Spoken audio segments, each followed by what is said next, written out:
আসসালামু আলাইকুম। বাংলা সংবাদে সবাইকে স্বাগত জানাচ্ছি। আমি চিন্তিয়া হক। শুরুতেই সংবাদ শিরোনাম। গুজব নির্ভর আওয়ামী লীগ গোলক ধাঁধায় নেতাকর্মীরা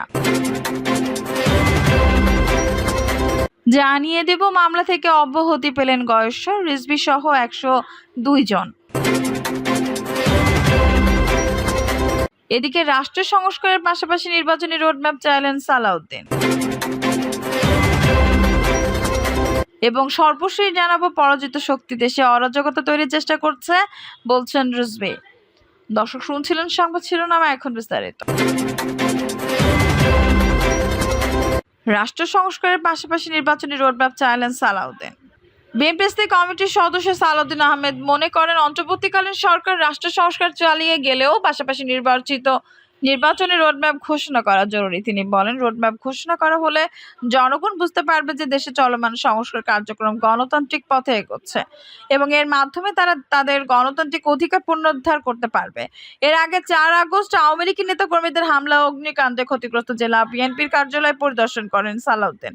তিনি আরো বলেন, সব রাজনৈতিক দলের আকাঙ্ক্ষা হচ্ছে যৌক্তিক সময়ের মধ্যে সংস্কার কার্যক্রম সম্পন্ন করতে হবে। এই সংস্কার কার্যক্রম হবে নির্বাচনমুখী, যাতে কোনো ষড়যন্ত্রের সুযোগ না থাকে এবং গণতান্ত্রিক প্রক্রিয়া ব্যাহত না হয়, সে লক্ষ্যে নির্বাচনী রোডম্যাপ ঘোষণা অত্যন্ত জরুরি।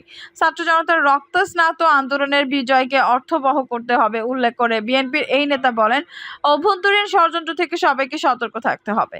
দেশের শৃঙ্খলা ফিরিয়ে আনতে এবং গণতন্ত্রের সুফল দেশের মানুষের কাছে পৌঁছাতে দল মত নির্বিশেষে সবাইকে কাজ করতে হবে। সাংবাদিক সহ সবাইকে ঐক্যবদ্ধ হয়ে কাজ করার আহ্বান জানিয়ে তিনি আরো বলেন, বাংলাদেশ যে একটি আইনের শাসনের রাষ্ট্র তা বিশ্ববাসীকে দেখাতে হবে।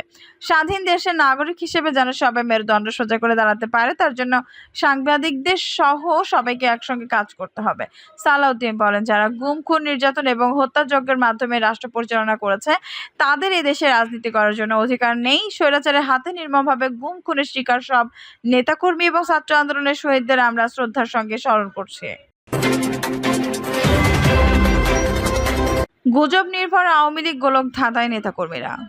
দক্ষিণ এশিয়ার অন্যতম ঐতিহ্যবাহী দল আওয়ামী লীগ সদ্য ক্ষমতাচ্যুত দলটির দপ্তর থেকে শুরু করে সবাইকে এখন শূন্য অসংখ্য নেতা মামলার শিকার। দলের সভাপতি সহ পালিয়ে বেড়াচ্ছেন অধিকাংশ নেতাকর্মী। সুনির্দিষ্ট নেতৃত্ব না থাকায় নেতাকর্মীরা চলছেন সামাজিক যোগাযোগ মাধ্যমের গুজবে ভর করে। গত 5 আগস্ট ভারতে পালানোর পর আর মিডিয়ার সামনে আসেননি দলটির সভাপতি শেখ হাসিনা, এমনকি কোনো বক্তব্য ও বিবৃতিও দেননি। তবে তার ফোনালাপ ফাঁস নেতাকর্মীদের মধ্যে মিশ্র প্রতিক্রিয়া তৈরি করেছে।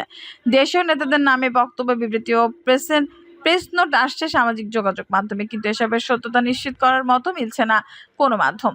নেতাদের কারো কাছে কোনো মাধ্যমে পৌঁছানো যাচ্ছে না। আওয়ামী লীগ সভাপতির ছেলে সজীব অজয় জয় ভিডিও বার্তা দিয়েছেন কয়েকবার, কিন্তু তার দলীয় পদ নেই। তার কথাবার্তায় গরমিল, যে কারণে ইতিবাচক প্রতিক্রিয়া চেয়ে নেতিবাচক প্রভাব পড়েছে বেশি। সব মিলিয়ে সুনির্দিষ্ট নির্দেশনা না থাকায় গুজব নির্ভর হচ্ছে দলটির নেতাকর্মীরা।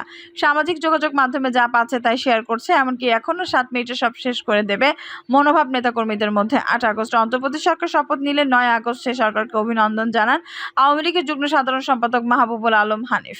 ব্যক্তিগত ফেসবুক পেজে নতুন সরকারকে অভিনন্দন জানিয়ে পোস্ট দিয়ে মাহবুবুল আলম হানিফ লিখেন, অন্তর্বর্তী সরকারের প্রতি অভিনন্দন রইল। দেশব্যাপী নারকীয় হত্যাকাণ্ড, বাড়িঘরে লুটপাট এবং অগ্নিসংযোগ বন্ধ করার জন্য কঠোর পদক্ষেপ নেওয়ার জন্য সরকারের প্রতি আহ্বান জানাচ্ছি। ভেরিফাইড ফেসবুক থেকে তার এমন বক্তব্য নিয়ে গণমাধ্যমে প্রতিবেদন প্রকাশ হয়েছে। তবে এই নিয়ে বিভিন্ন মহলে প্রশ্ন উঠেছে, আসলে এটি তার বক্তব্য কিনা।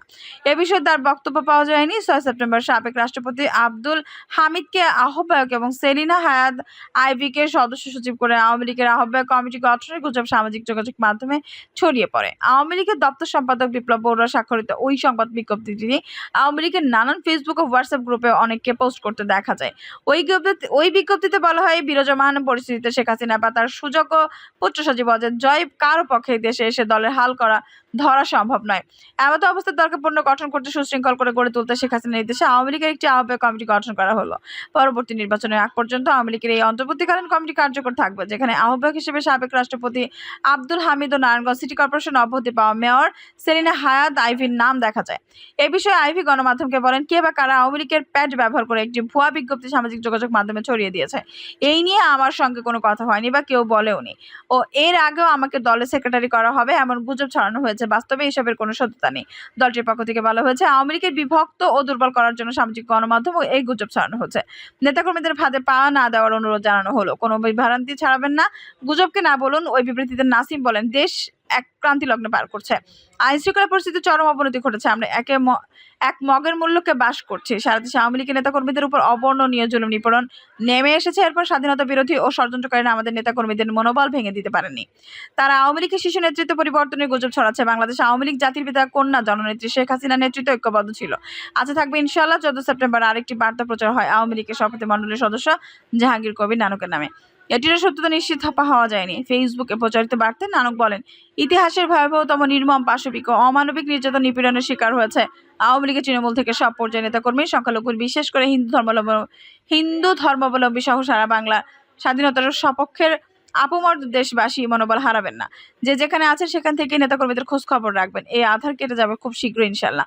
13 সেপ্টেম্বর ক্ষমতাচ্যুত প্রধানমন্ত্রী শেখ হাসিনার নতুন একটি ফোন আলাপ ফাঁস হয়। বেলজিয়ামে অবস্থানরত নোয়াখালীর সোনাইমুড়ি থানা ছাত্রলীগের সাবেক সেক্রেটারির সঙ্গে টেলিফোনে কথা বলেন। এতে শেখ হাসিনা দাবি করেন, সাংবিধানিক পদ্ধতিতে যেভাবে প্রধানমন্ত্রীকে পদত্যাগ করতে হয় তা তিনি করতে পারেননি। তিনি চাননি লাশের উপর দাঁড়িয়ে ক্ষমতায় থাকতে, তাই দ্রুত গণভবন ছেড়ে দেন। শেখ হাসিনা বলেন, সে তো জবরদখল করছে, তার কোনো লিগালিটি নাই। উপদেষ্টা বলেন, আমাদের কোনো পদ নাই, মানুষ খুন করে। উপদেষ্টা বলে আমাদের কোনো পদ নেই, মানুষ খুন করে মেরে একটা সিচুয়েশন তৈরি করে তারপর সে ক্ষমতায় গেল।